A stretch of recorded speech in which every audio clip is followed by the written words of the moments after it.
Are you ready, Rachel? Uh-huh. Jasper? Yeah. Kiki? All right. All right, fellas. Let's go!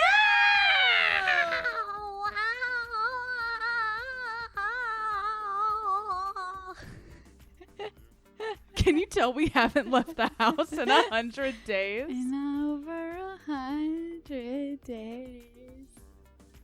Hey, Rachel. Yeah. Welcome to Dungeon Wives. Oh, I'm so glad to be here. Oh my gosh. Yeah, this is my talk show. This is a show where I go on some dungeon dives with my dungeon wife. Wow. Or dungeon dives with my dungeon wives. And I'm Mackenzie, the DM. Oh, nice to meet you. Who are you?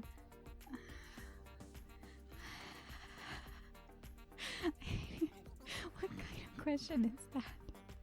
Who am I? Rachel. Who am I? Who are you people? Who are you, though? For the listeners who maybe this is their first time listening to this to our podcast, and in that case, I'm so sorry. I wish I could make a joke that's like, I'm a lover, I'm a something, I'm a something, but I don't know any of the You're a things that bitch, he you're is. a lover, you're a child, you're a mother, you're a Yeah. sinner, you're a saint, and you do not feel ashamed. I know I don't, and that's all you need to know about And me. your name is also Rachel, Sure is. and you're my wife I am in real life. in real life, And a real also life wife. A real life wife, and also in this game of Dungeons and Dragons that we play. No, not yet. Not yet. There's some tension. There's some yearning that needs to There's happen. some longing. There's some pining. It's about the I've yearned. Have I yearned? I've pined. Have you yearned, but have you pined? I've longed. Mutual pining. The best kind of pining. Do you want to play some D&D? Sure. All right. I have to do my little, like, where we last left off. Yeah, try and get through that without laughing, bitch. There's not much. I mean, let me see. What did I write? I can't. Only you know the answer to that. And I'm about to tell you.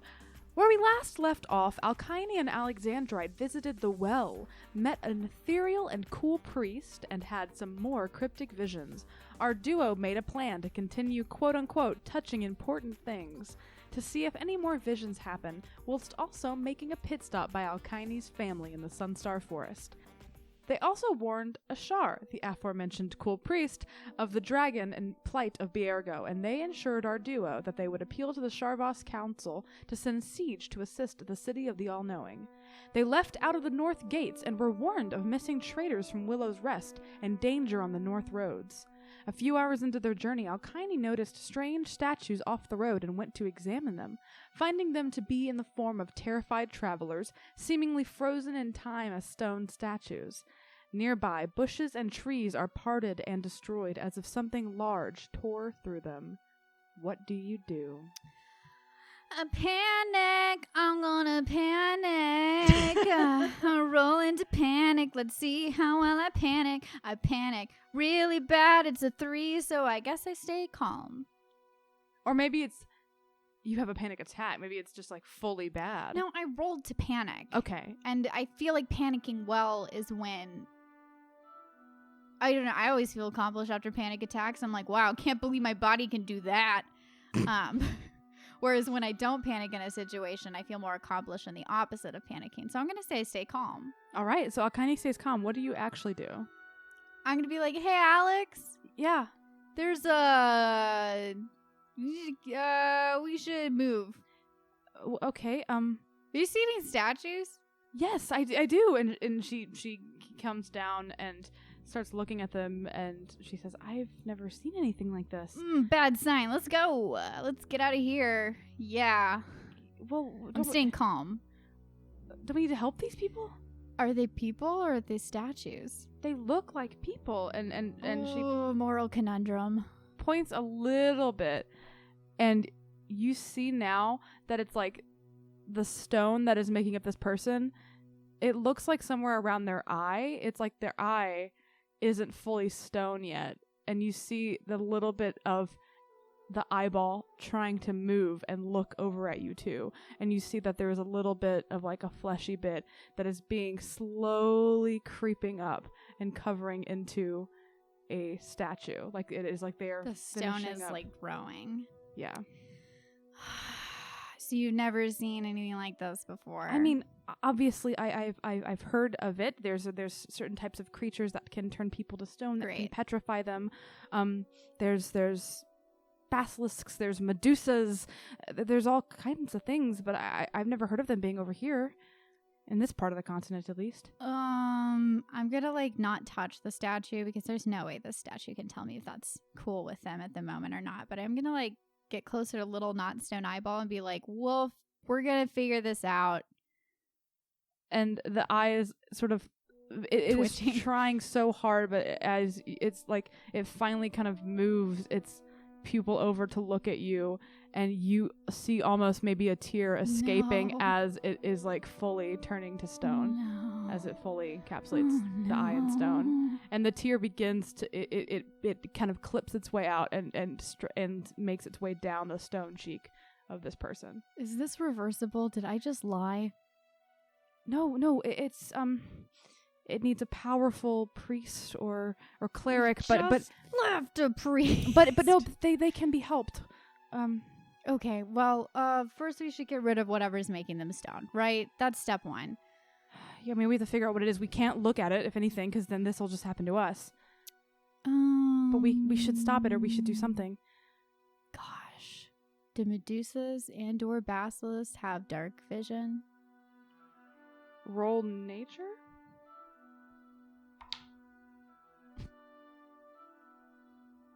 Four.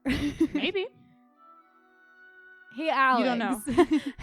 Yeah. Yes. Do you know?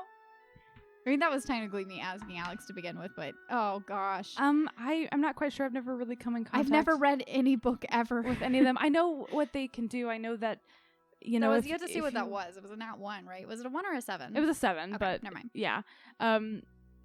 She's like, I obviously know the sort of, I don't even know what you call them, boogeyman-like stories where if you look these kinds of creatures in the eye, then you turn to stone. I think that there is some sort of window of opportunity to be able to fend off their gaze. I know that averting their gaze is basically a way to avoid it completely, but... All right. So let's figure out how to fuck up these eyes. I wish the audience could see the weird, demented-looking smile Rachel just shot over at me from across the table. We're gonna fuck up these eyes. Did we do a long rest? I can't remember, because we got to the city. And you just kept going through it. Yeah. So no, you didn't rest, technically. Gosh. Well, actually wait. Since your last battle you had, because it's been a couple nights. So yes, you've had a long rest. Because you forgot to take the slot off. The last battle you all had, right, was with the knights, right? Yeah. There was a couple more nights before you made it to Sharva, so you will have rested between then. Okay. All right. So, I mean, that just means I have like one more spell slot than I thought I did. I mean, hey, every spell slot counts, right? I sure hope so. Gosh, I can make it difficult for creatures to hear. Can I make it difficult for them to see? Guess I could throw my ice knives in their ice eyes. Put those ice knives out in their eyes. Delicious. Ice knives, ice eyes. Can't lose. I don't know what's. I could absolutely lose, friend. Absolutely. I feel a furry little foot touching my little toesies. There's a little baby underneath this table, a little fur baby. She looks so cute. She is making just the most gentle eye contact. I'm so obsessed with our cat. Rachel is taking a photo, and I will post this photo on our social media of how gentle this little cat looks. Is she giving you enough, like... affirmation? She's like, you can blind this creature. To get through this battle? Is she doing that? I would like to think so, but let's find out. I guess we're just gonna look for this thing. I mean, Alex points at this very, very wide-looking sort of area of bushes that have been completely just like torn through, tree branches littering the ground, and she's like, I'm gonna take a wild guess and say that might be it. which in that case means if it's a Medusa, it has something bigger, or it might just be basilisk, or it might just be something I've never heard of. But that looks like a lead, she says, pointing over at this just, it looks like a path was made by a creature. Let's go. You don't sound excited. Would you be? Yes. I'm just playing my truth, my emotional truth.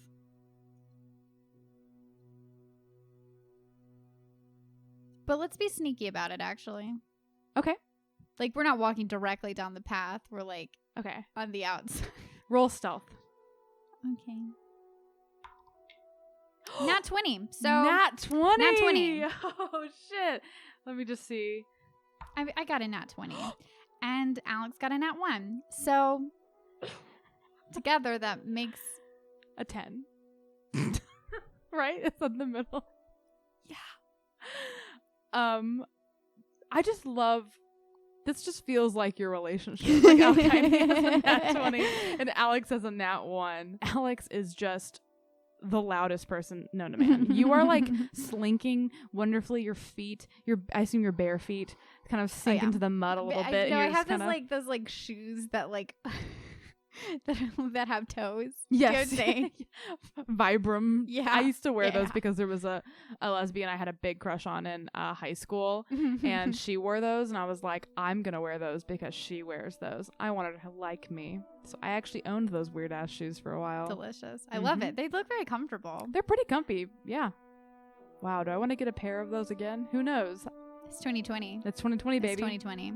And you're being so slinky and quiet, and Alex is just tripping over everything, running into shoes. At one point, a branch just hits her square in the face. She is wildly loud, and you just have to deal with it. But it doesn't seem like there's anything around to super attract that noise, but she is not doing a good job at sneaking with you.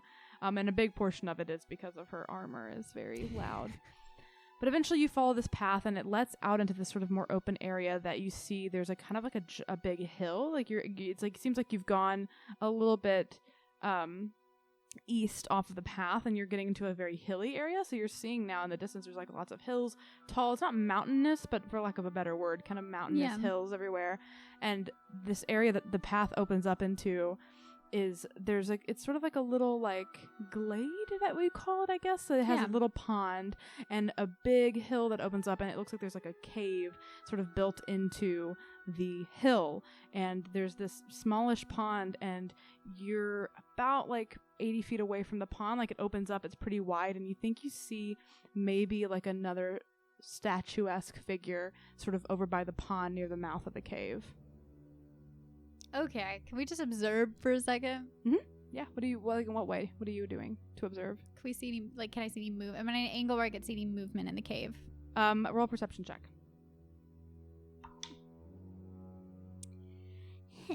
9. It's pretty sunny out right now. The sun is close to setting. You probably have like another like hour of daylight, and so it's not like bright in the sky, but you still have sunlight, and you're sort of moving around the perimeter, staying sort of within the trees, I assume, trying to look in, and it looks like it goes a little deeper. It's not like a deep cave, but you don't really see anything within it at this distance.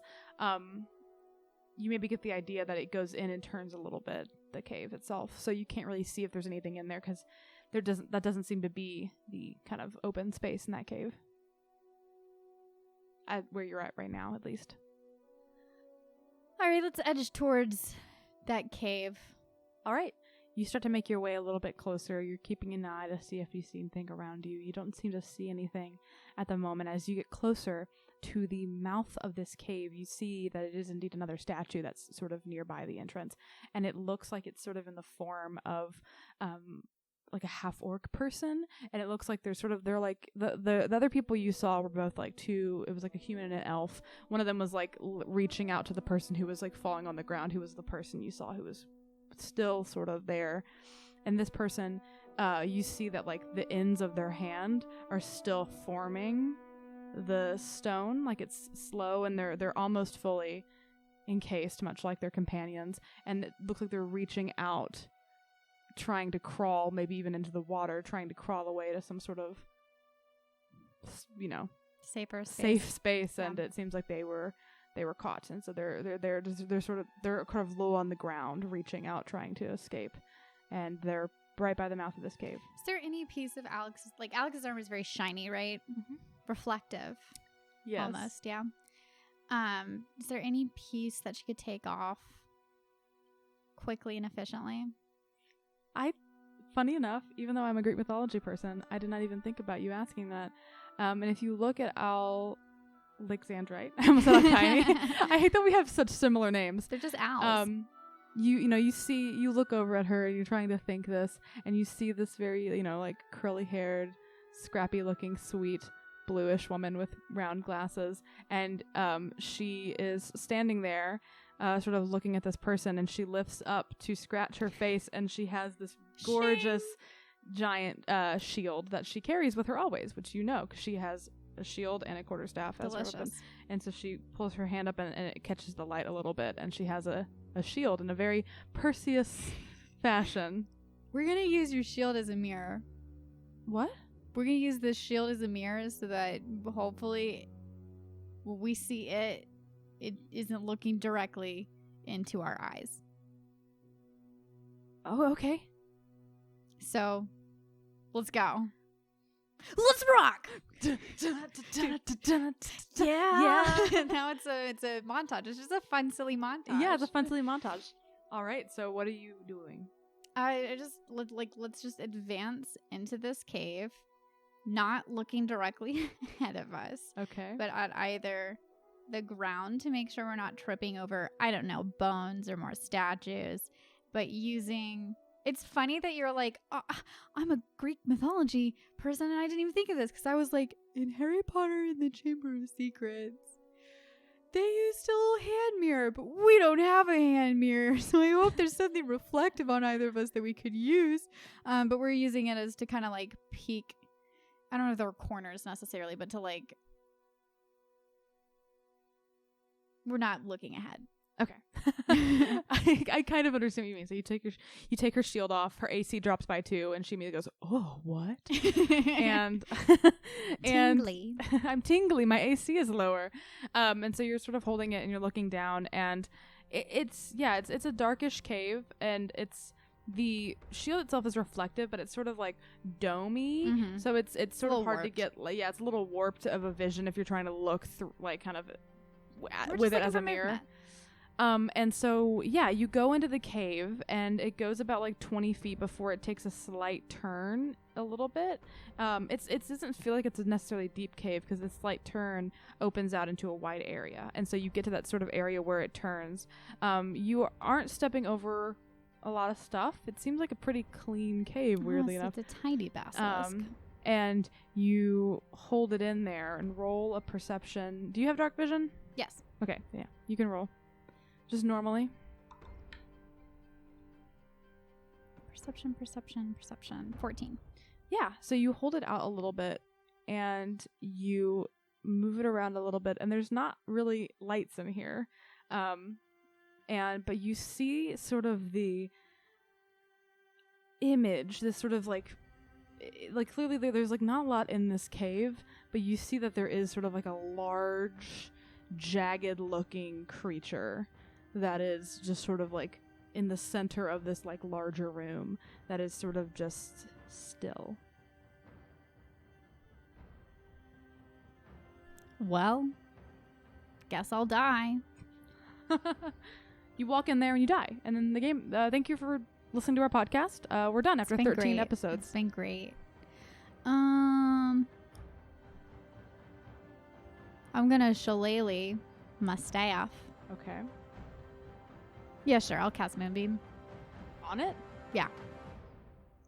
All right. What do I have to do? A silvery beam of pale light shines down in a 5-foot radius, 40-foot high cylinder centered on a point within range.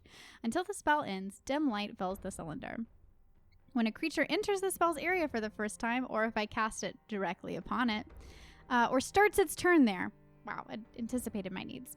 It is engulfed in ghostly flames that cause searing pain, and it must make a Constitution saving throw. Okay. It takes 2d10 radiant damage on a failed save, or half as much damage on a successful one. Because again, it is my favorite type of spell, or even if you lose, you win. All right. It's not a shape changer, right? No. Okay. Well, You sort of lean out a little bit, and you're chuck my Molotov cocktail.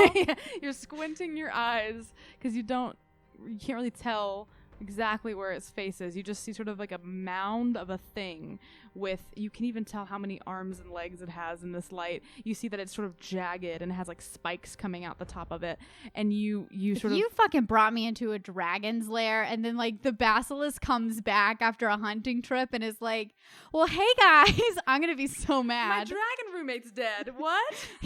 My dragon roommate is on fire and very angry. Can you imagine? I would be the Donald Glover joke. Basilisk bask with like pizza. The basilisk come back to pizza and it's I turned somebody to stone and they were carrying pizza, bro. Like, what a day. You hold your hand out and you rip the light of the moon through the top of this I sure do. cave, and it is asleep, so it's curled up, so it doesn't look exactly like this, but this is what it looks like. You see this sort of reptilian, what is that, 8-legged, long-tailed, that's nasty. like kind of spikes coming out the back of it. Probably very beautiful by basilisk standards, but for me personally, could do without all of those spikes. Can they shoot spikes? I don't know. I feel like I'm getting this mixed up with a chimera. Maybe, yes. I'm not going to tell you the stats of my little monster. I didn't say give me the stats, Mackenzie. I said, boy, I sure do hope that thing doesn't chuck its little spikes out of its skin at me, because that's gross. But you see this. It's sort of like a blue-skinned, like wide-mouthed, spiky, reptilian-looking creature. And the moonlight slams down on it, and it ignites it with these ghostly flames. You see it in all of its glory, but not really, because I'm not looking at its eyes. I'm gonna have to be really careful about letting you know that at the top of every turn. Yes. So you throw it, and then you see what it looks like, and you avert your gaze immediately. I assume you maybe duck back behind this little corner. Yeah. And it yells out in pain, and it makes a Constitution saving throw. You said? Yes. Okay. Oh, please fuck up. You roll a 4. Oh, wow. So delicious. So it's going to take 2d10 radiant damage. All right. Roll that damage. Roll that tasty damage for me, please. I got all of my d8s. I got all of my d6s. None. You didn't grab any d10s? No, because I was like, I'm not going to need them. Let's see. I had to choose the right one,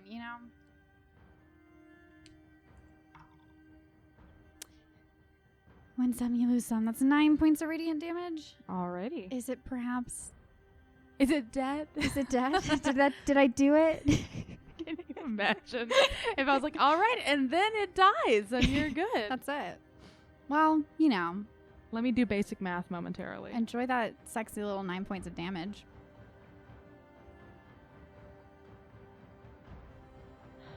Alrighty, so this slams down on it. These flames lick off of this creature's skin as it and lets out this sort of yell, this scream, and roll for initiative. Okay. You got a little bit of a surprise round right there. Oh, and 19 and plus 2, that would be 21. Whoa, Alkyone. I guess. Would that count as my turn? That was your surprise round, so okay. You will be able to go again, I suppose. All right. Because I'm a nice DM. Thank you. That was.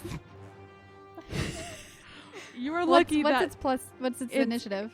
I'm not gonna tell you that, but it is lower than. It also rolled a 19.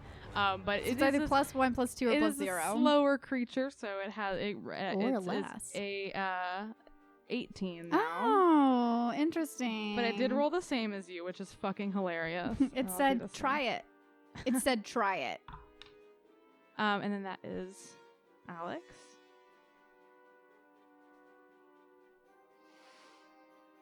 And then this is my favorite thing to do. This is another one.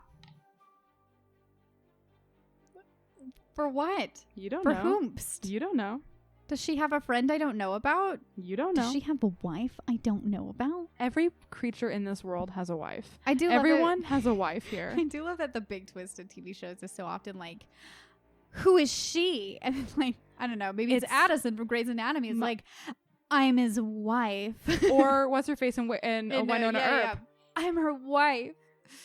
And the basilisk. I'm like, who's that behind the basilisk? There's another basilisk. The basilisk is like, I'm their wife. No, what if it's not another basilisk? What if it's like just a fucking human and it's like, I'm her wife. This is my basilisk wife. My she-they basilisk wife. Honey, oh my god, you're my she-they basilisk wife. Correct. In real life. Correct. Holy shit, honey. Wow, we're holding hands. We're so cute. We're holding hands. You're my little she-they basilisk wife. Delicious. What a beautiful day. My bisexual basilisk wife. Basilisk. Bicyclist. I'm a bicyclist. I'm not. Okay, so top of the order obviously is you because you rolled very high. What did you have to do? I'm gonna cast Entangle. Alrighty, so Moonbeam is concentration. Is Entangle also concentration? Oh, it is. So I'm not gonna cast Entangle. Okay. These rules. I should be able to concentrate. I'm just gonna say that Alkyone has ADHD, which means she can concentrate on nothing, but also multiple things at once all the time. So that rule should have to apply to her. We're gonna have an ADHD home rule that Alkyone can. Very helpful for me. Oh, honey. ADHD wife. ADHD wife. Dungeons and ADHD. Don't want to do that. What does Moonbeam do? Like, if it starts its turn there, it takes more damage, right? So yeah. Okay, cool. I think just making sure for myself. So it'll definitely start its turn there in a moment. So. Yeah, and it just like you can move out of it. Yes, it will indeed do that. Probably. Just assuming. Not that I'm playing it or anything, but wild. I'm excited because you've been fighting like knights and people, and this is like a monster. A full-on monster. I'm gonna fling some ice knives. All right, fling some ice knives. Do you have to be able to see the creature to do that? You create a shard of ice and fling it at one creature within range. Yeah, so I guess you can just shoot it on out without looking at it. Oh, yeah. So what does it have to Jane. do? Make a ranged spell attack against the target. This is instantaneous. It is not concentration. Okay. I checked. On a hit, the target takes 1d10 piercing damage. Hit or miss, the shard then explodes. All right, your ice knives? They're out. They're out. I'm going to aim for the eyes. You're going to aim for the eyes. Okay, roll to attack. So you roll a d20 plus your spell attack modifier. I know. You look very nervous. I'm very nervous. I just feel like this is the wrong die. Do you want to do dice wars to see which dice will treat you best? Yeah, but the thing is, I do dice wars, and the winning die is like, it's me, and it's like, oh, natural one. Whoops. So maybe you pick the losing die and give it a chance to be good. Let's just see. Can play some dice wars. They both rolled the same 19. thing. They both rolled a 19. So I've wasted a perfectly good roll. Got an H. Plus spell attack modifiers. Plus 6. Yeah, it's A plus 6 is 14. I have taken basic math. Oh, that just misses. Ugh! So you it's because you're not looking. No. You're not used to it. Do I get in the area of the eyes? Well, you don't hit. No, but the shard still explodes. Hit or miss, the shard then explodes. And then what happens after that? The target and each creature within 5 feet of it must succeed on a dexterity saving throw or take 2d6 cold damage. All right. So yeah. So it is sailing over through it, and this creature is writhing in pain from these ghostly flames. It sees something coming from your direction, like this ice knife just shooting out. It sort of tries to dodge out of the way, and it goes to hit it with its giant, one of its many hands, and it bashes it out of the way, and as it hits it, it blocks it from hitting it, but it explodes near its hand, but it does not hit the eyes because of the fact that you missed it. I'd have to roll. But it makes the saving throw to try to avoid the extra shards. Why are you using that? Gosh. And it rolls a 14. Just saves. Just right. saves. So I'm so tired of these 14s. It doesn't. Okay, so that did nothing. You gonna do anything with your bonus action or your movement? I guess I could do a bonus action, but and for what? I don't know, to do something. I'm gonna cast friends. I'm not. That is not a bonus That'd action. Be very and funny. It's concentration. So is that your turn? Yeah, that's my turn. Yep, it's just Shillelagh for bonus action, so that is my turn. All right, so now it is this creature's turn. It has to make a Constitution saving throw because of Moonbeam, correct? Mm-hmm. Rolls a 11. I assume that fails. Yes. All right, that fails. roll your 2d10. Delicious. And also, I think that in future future turns, I believe a bonus action is to move your Moonbeam, so you can also... I thought it would be a bonus action as well, but on each of your turns after you cast a spell, you can use an action to move the beam. That's so wild. It's powerful. So you gotta nerf it somehow, I guess. Yeah. All right. So roll your 2d10 because it does start its turn there before it moves out of that space. Okay. It takes 11 points of damage. All right. That's not bad, honey. That's not bad. I'll deal with that.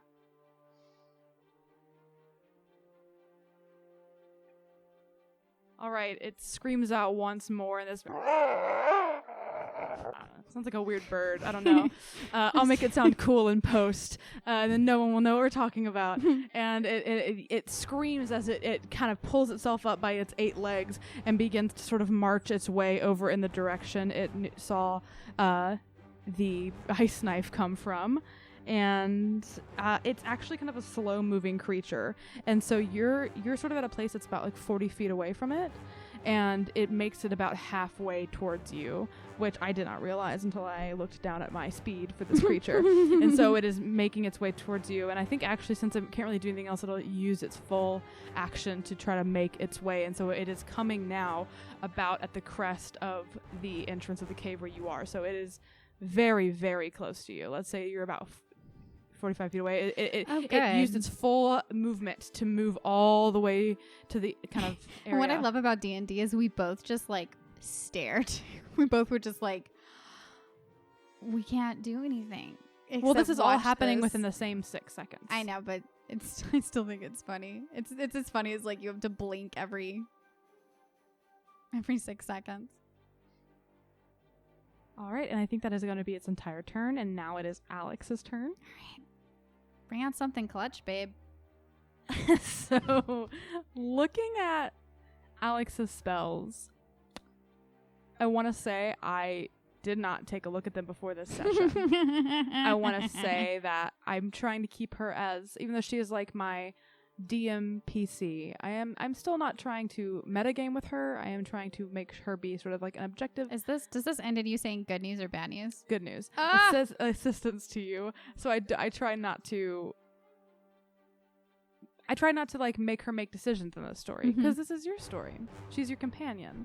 I just looked at her spells and she says she has to take a risk. She closes her eyes and thinks really deeply, and then immediately opens her eyes and has this realization of something she knows. She hasn't done it many times, and she looks at you and she says, "Is it okay if I take a risk?" What? And she closes her eyes and she steps out and she opens her eyes because she has to see the creature to But you don't have to make eye contact with the creature to see it. You can just look at it has 8 fucking little legs. It's still dangerous. She's not looking directly into its eyes, but she is looking sort of over in its direction, and she holds soft gaze. She holds her like shield out and grabs onto her holy symbol, and she is going to try to cast blindness on it. Oh, this is either sick as shit or it's going to be so sad. I'm so scared to roll because I have to roll against myself.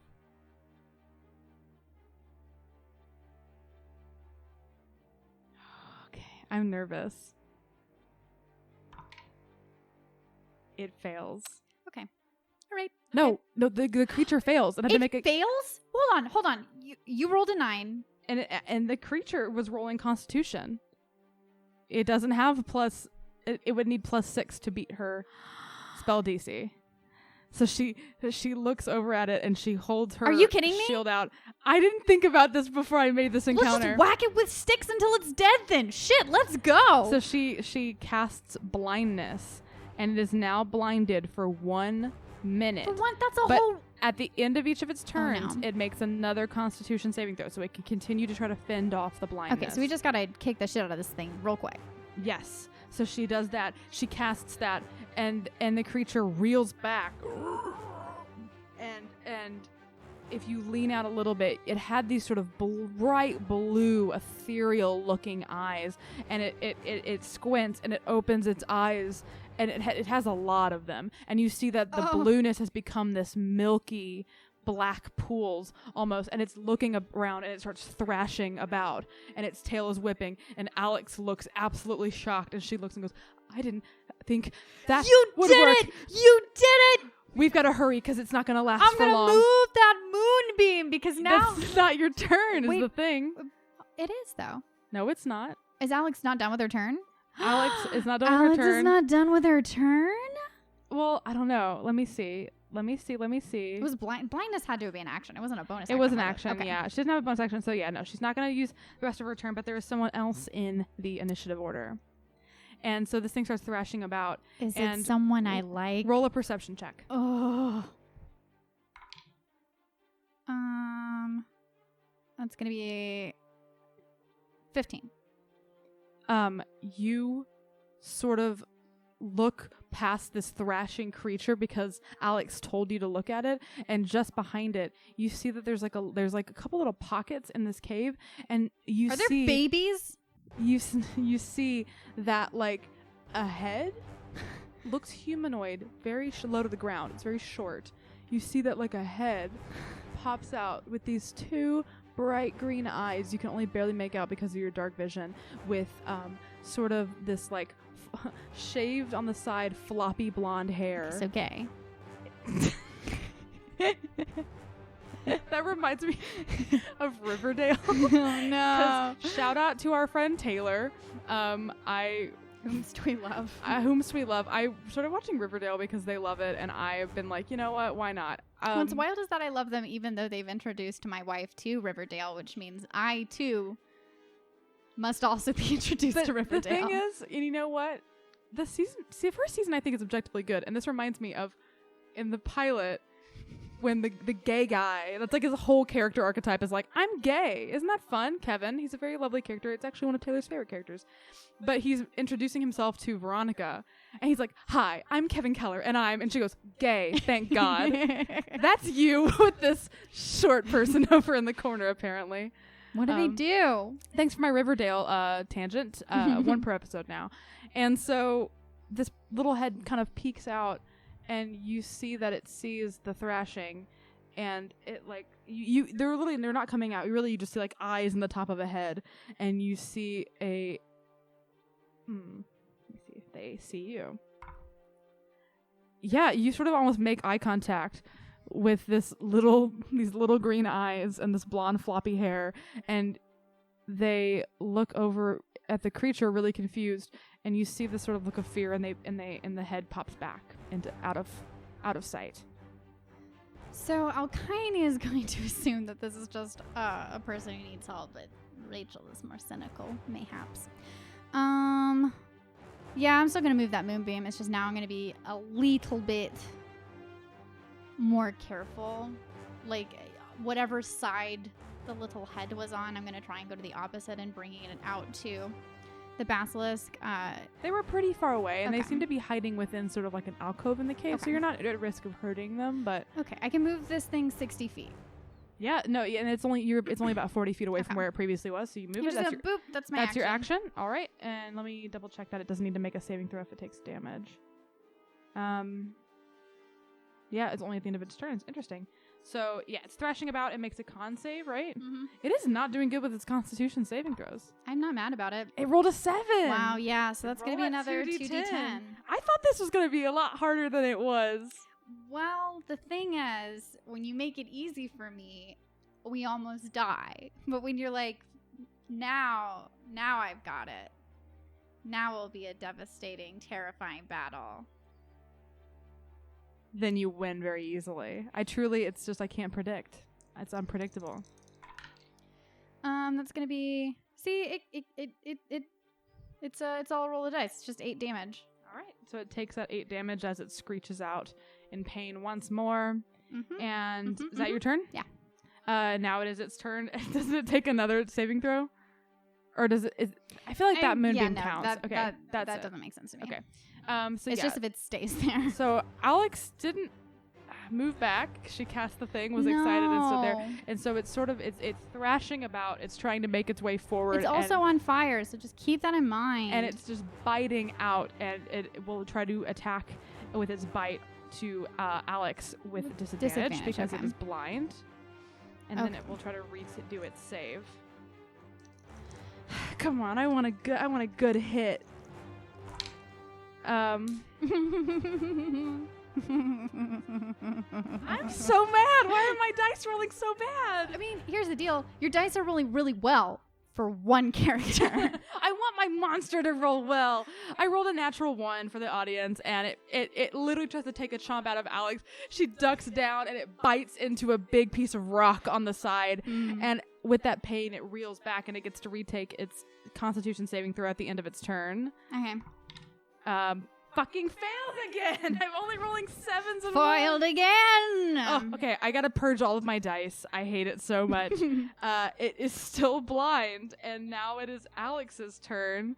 And that's my girl. Alex is going to. Yes. She's going to.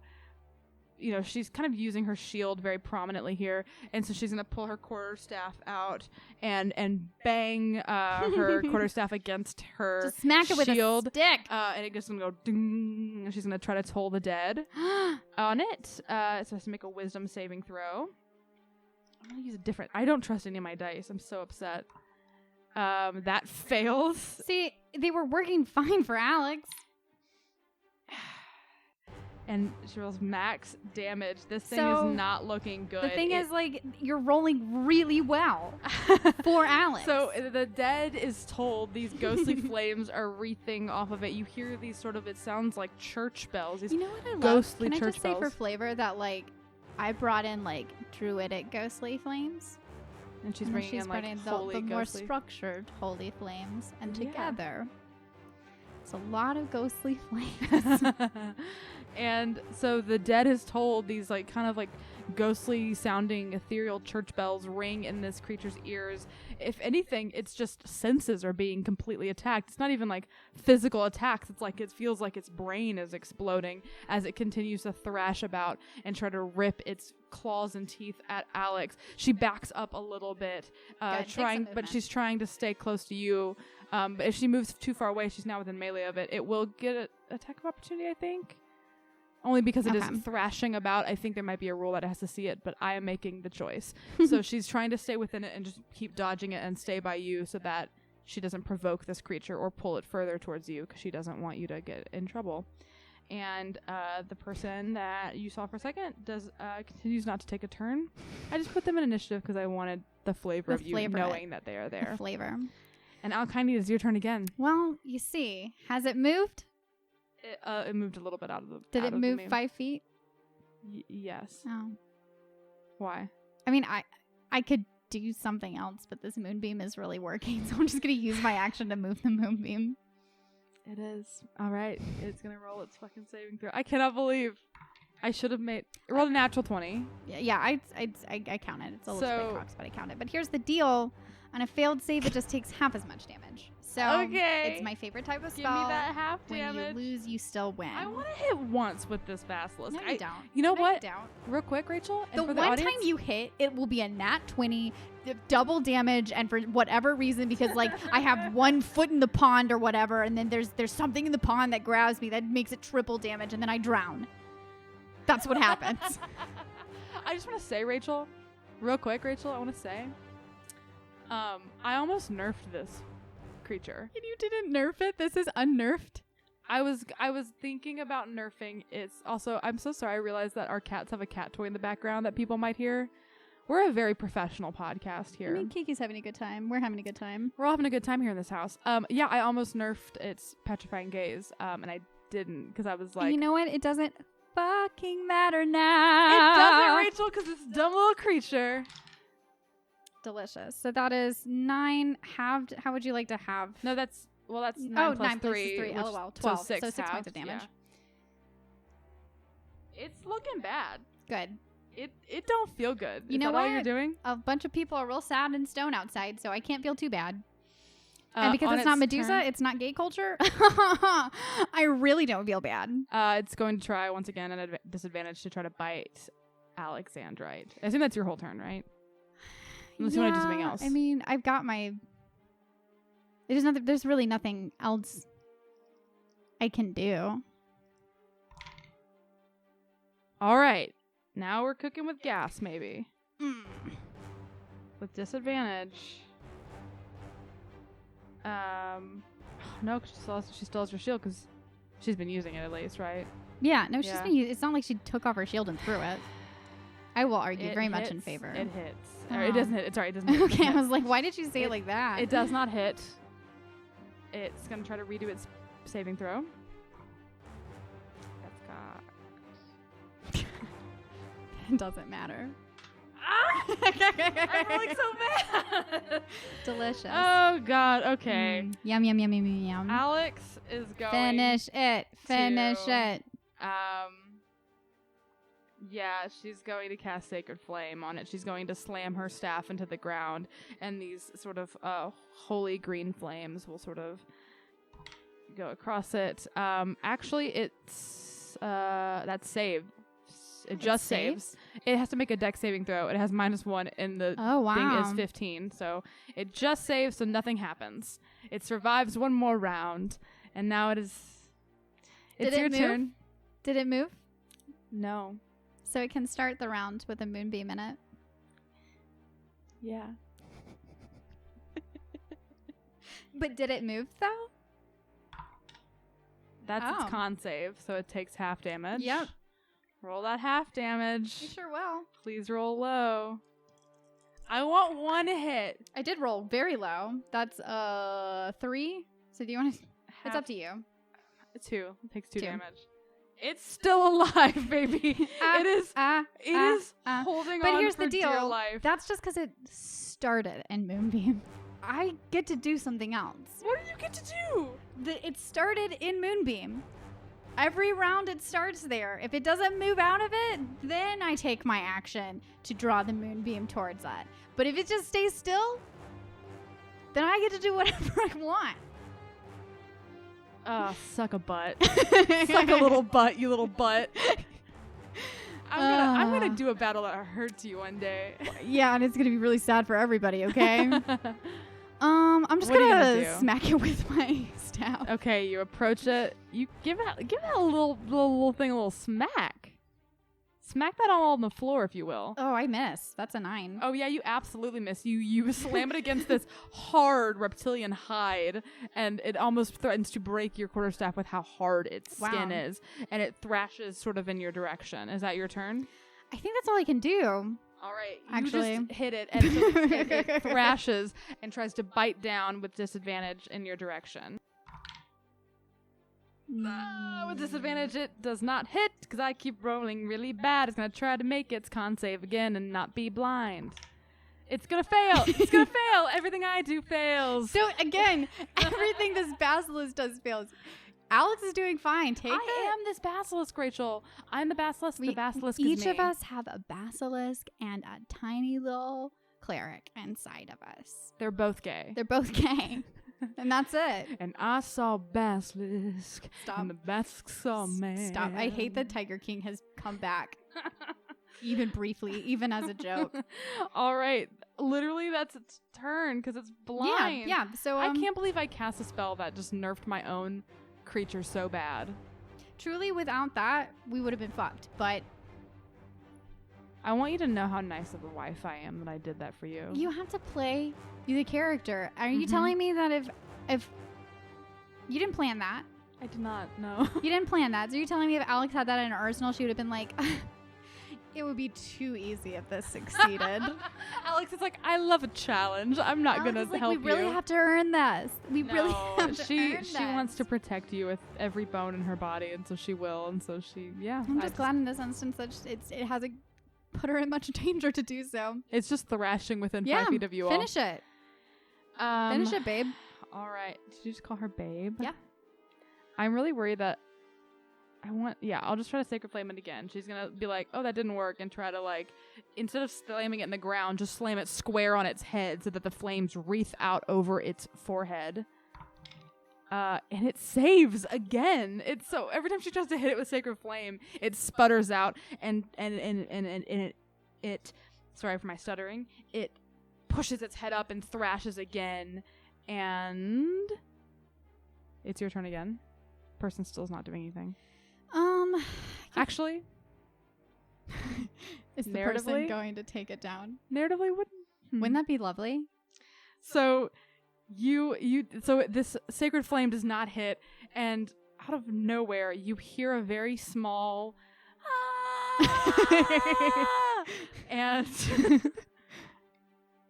roll it because it's not paying attention.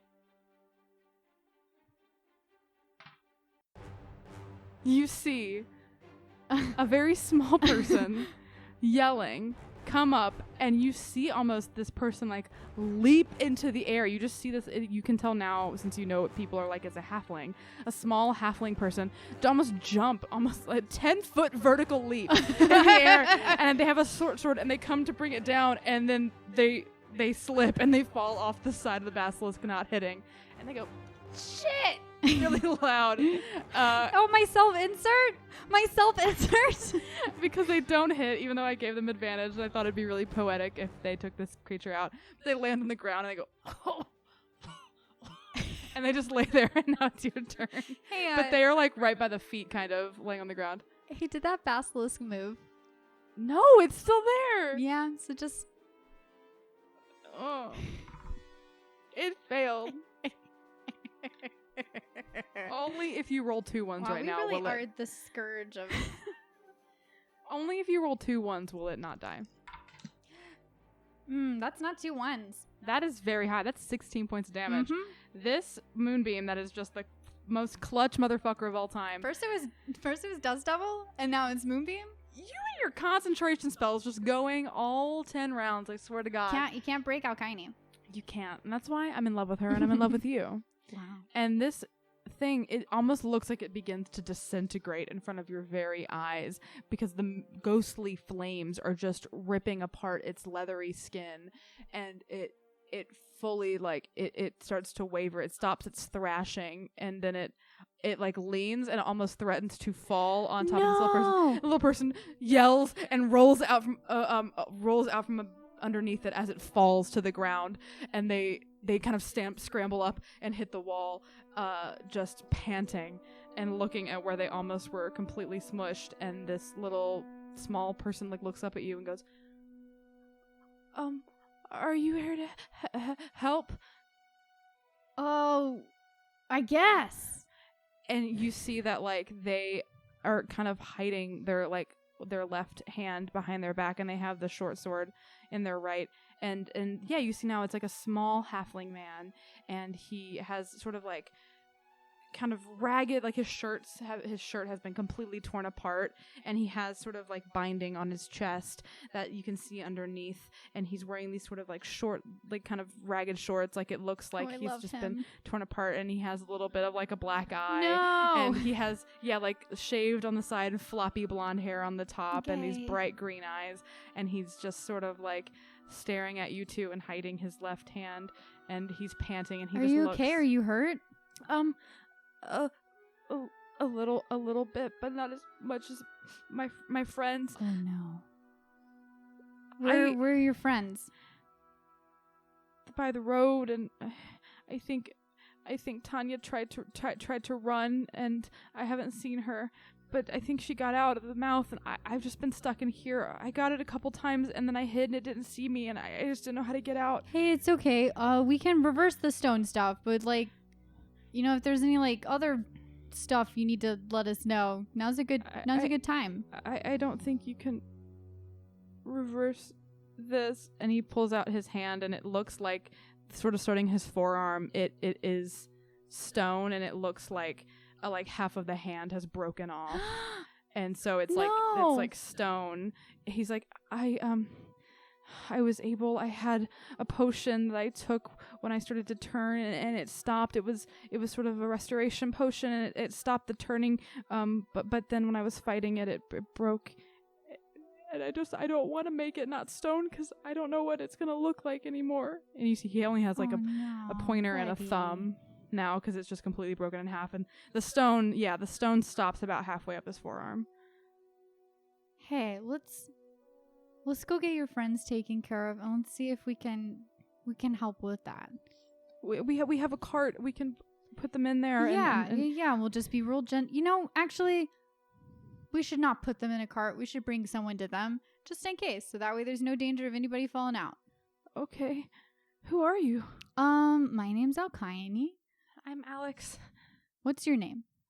Ronnie. Okay, Ronnie. It's gonna be fine. This could have gone way worse than it did. I'm glad you're alive. I can't believe you killed that thing. Me neither. You guys are incredible. Kind of are. Thank you so much. Thank you. And he sort of like, he's very small and agile, and he looks at this giant creature separating you two, and he just hops over it, and he's very deft and like dexterous as he sort of hops and parkours over this creature, and he rips you both into a hug. You're kind of on his left arm, and it's kind of hard for him to grab onto you, but he drops his sword and grabs you two kind of by your, like, around your legs and thighs, and hugs you both at the same time. A sweet man. And he's kind of stuffed into your like pants and dresses, and he goes he's just talking to you as his face is fully enveloped in your legs. I love him so much. I would die for Ronnie. I almost did. Except I didn't really, because at no point ever in that fight was I even in the smallest bit of danger. Not at all. So what do you want to do now? You have this we gotta young get halfling. people we gotta get some priests out here to take care of this. Yeah, I mean, you just left Charbas. You also know that there are priests ish. There's healers within your community as well. How close are we to my community? You're close. You're closer to the forest than you are to Charbas at this point. Because you were making your way up to the Sunstar Forest, and you were about an hour out from the Sunstar Forest. And how long would it take to get to your people? Sunstar Forest.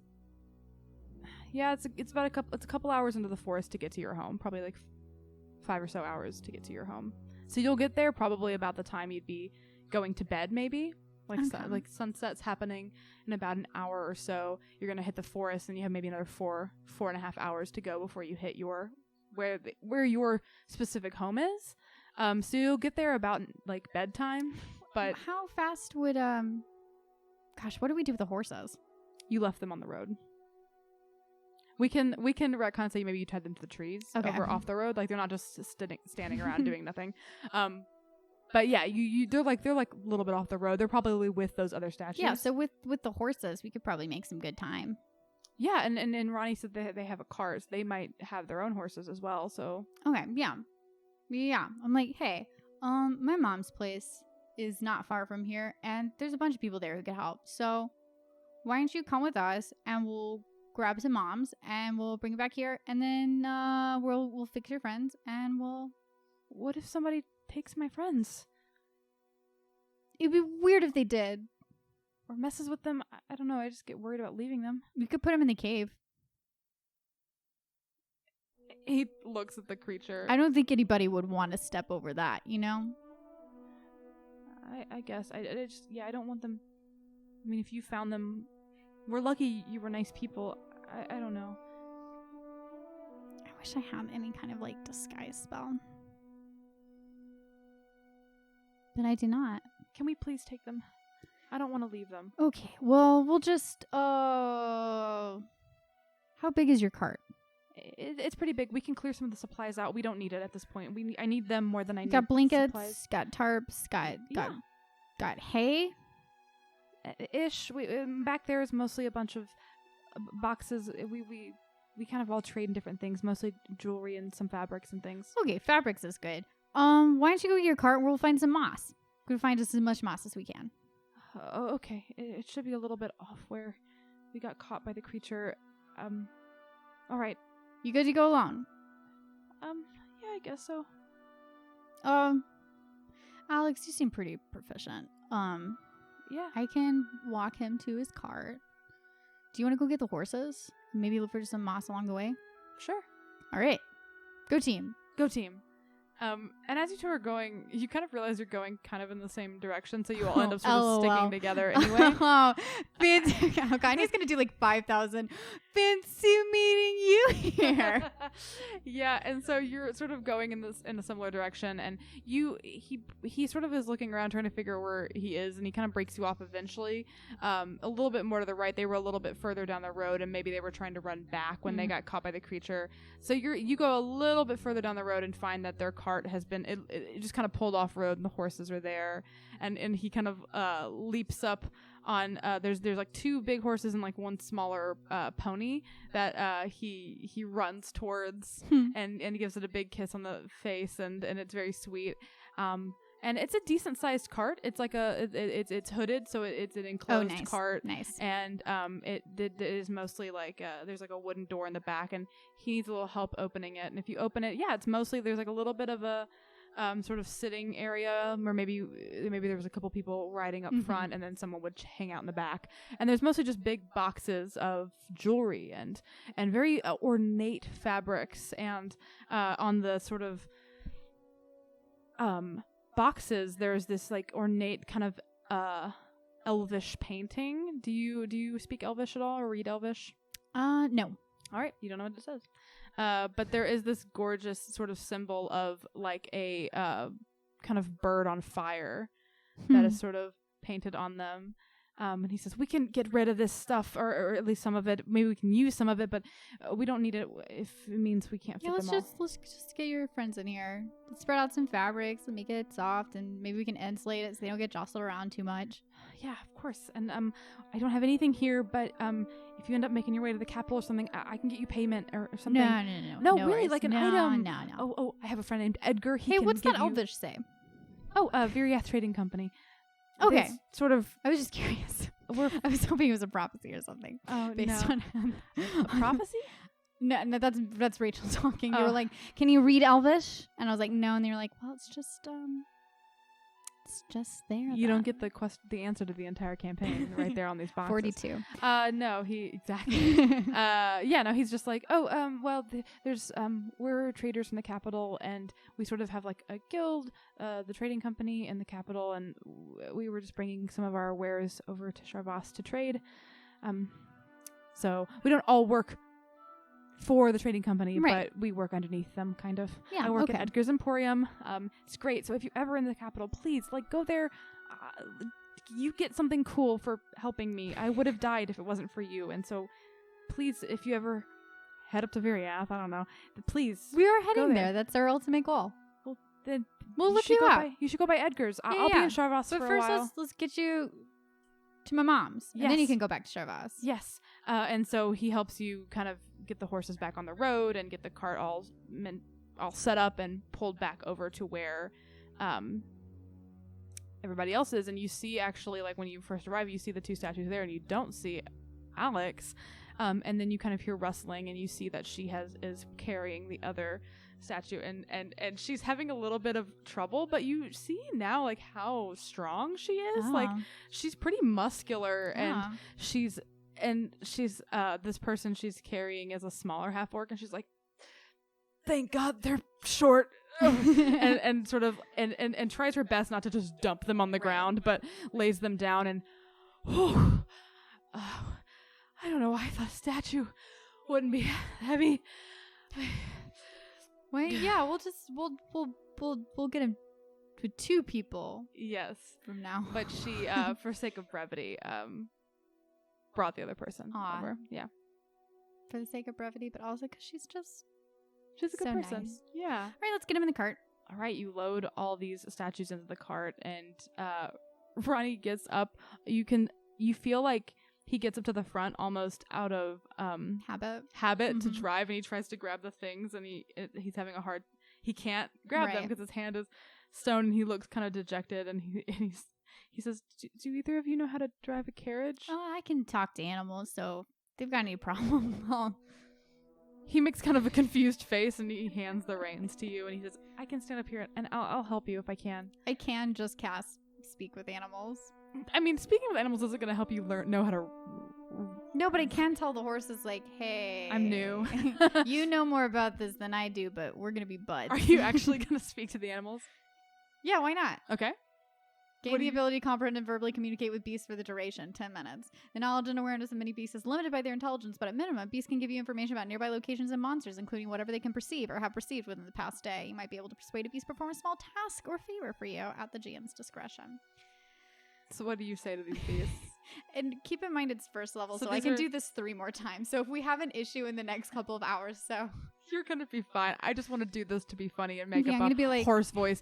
So they're two sort of like chestnut brown does this mean horses. that our horses can also understand? Because it's one type of animal. Yeah, so I assume, are you I guess, yeah, are your horses just going to be going behind? I guess Alkyone, yeah, because you have horses too. So Alex is going to ride her horse and have your horse's reins and ride behind the cart to sort of go with you two while you two are up front. So Alex is in the back with your horses. She's riding hers, Ronnie. making sure that they are okay, making sure that the back stays closed and everyone's okay. And she's holding the reins of your horse to sort of just...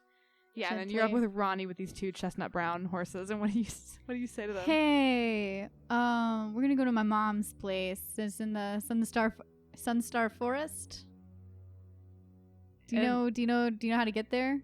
I know how to get there. I'm making a dumb choice. You ready? Okay. This is how feral we are. The one on the left goes, "She's talking to us," and the one on the right goes, "I think that purple one's talking to us, man."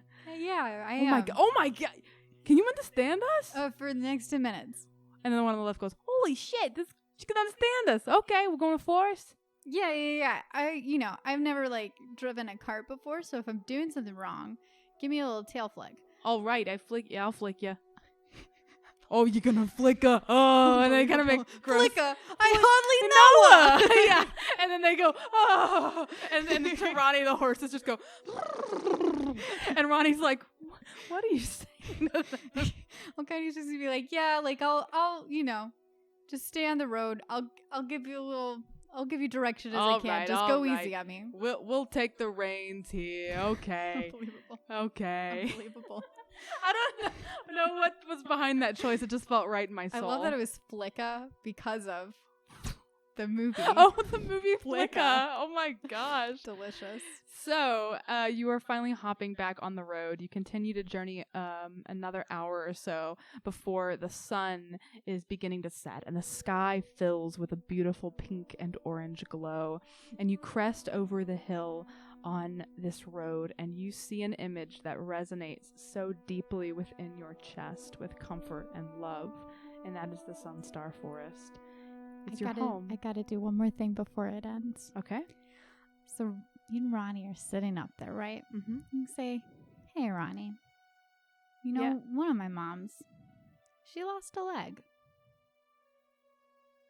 Oh. Yeah. She's got a really gorgeous carved wooden leg now. And you'd think that after that, she would have felt like there's so much I can't do. And it's always going to hurt this bad. And it's always going to be strange and weird. I'm not saying that it's not going to be a different way of living. But if it turns out that you've lost a few fingers, I think that you're still very much going to be you. Is it weird that it doesn't even feel like they're gone? That's a pretty common thing from what I can tell. But I can see that they are. I just can't feel it yet. Well, the important thing is we're going to make it not stone. I'm sure that's going to be much more comfortable. Unless you'd like to keep it stone because it looks very cool. But, we'd have to do something to maybe prevent more. I'm scared it'll hurt. It might a little, but there are people there who are going to know way more about how to handle this than I do and than you do right now, and they'll be able to help you. I'd like to meet your mom. She's very nice. She's so cool. There's a lot of them. I say mom. There's, you're going to meet a lot of moms. I had 2 moms, too. Oh. They're alive. 2 moms. Try 20. I don't know why I'm talking like the horses now because I'm stuck in it. It's like when you talk to someone from the South and you start talking in your Southern accent. Yeah. Yeah. It'll be fine, my dude. Thank you for telling me that. You're so welcome. I'm glad we found you. I'm glad you found me too. Yeah. And you're saying this as you're sort of going into the threshold of the Sunstar Forest, and it feels familiar and it feels safe. And you're close to seeing your family again. And that's where we're going to end the session. Haha, Mom City. Mom City. Mom City. Mom City.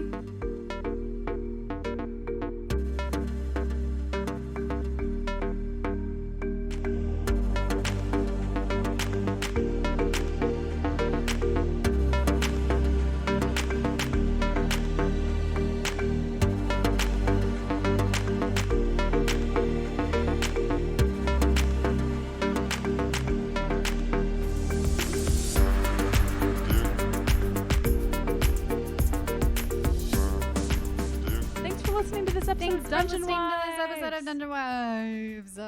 If you want to say hi to us or find out more about us, you do it.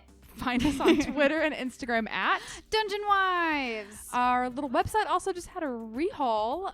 It's brand new design. It's very cool. So you go to dungeonwives.com and you can find out more about us, more about our cats, more about the world. The world. There's a lot characters. Of fun like Pantheon information and information about the cities that our characters visit. Pretty soon I'll probably have to put a mom chart up there of all the different moms. And there's a lot of cool stuff up there. A lot of art by our incredible artist Manu at Auwnanas. I never know how to pronounce their Do you want to spell it? Yes, at AUWNANAS. Yeah. And all of their linkage is on our website, and you can see some of the incredible art that they've done for us. So yeah, you can go to our website. We're also on Twitch. Occasionally we stream, but sometimes we forget. But sometimes we like to just hang out on Twitch at twitch.tv/dungeonwives. I think that's all. I think that's it. Hey. I love you so much. I love you too. Thank you for playing D&D with me. Thanks for DMing this fun game of Dungeons and Dragons. And all of you out there, thank you for listening. Hope you're staying safe. Yep. Washing your hands. Wearing taking masks. it easy as you can. Taking it easy. We love you a lot. We're always here if you need us. We're just a tweet away. All right. Bye. Bye.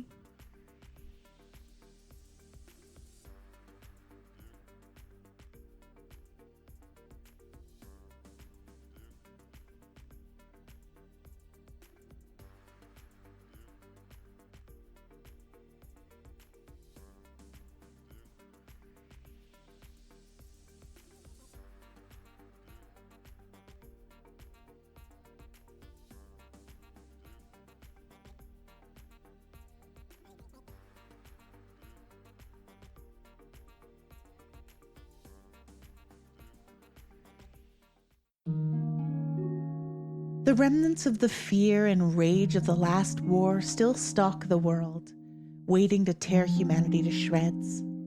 Noble demons lurk at the world's margins, sure of their power and heedless of the lives they crush. Enormous automatic siege weapons lie sleeping under the placid fields of a melted world, ready to spring to life and programmed to kill. But don't worry, we're here with you. Welcome to Sword of Symphonies. Join Cobb, Tissa, and Penelope as they navigate the dangerous world of Melta, discover the secrets of its past, and most importantly, look out for each other. I'm Kat, your host, your king, and the game designer behind this actual playtest campaign, and I'm thrilled to meet you. I'm Kathleen, producer, composer, and the one who puts the show together. Join us every week at peachgardengames.com to hear the fruits of my game design and my sound design. Sword of Symphonies. Together, we can survive.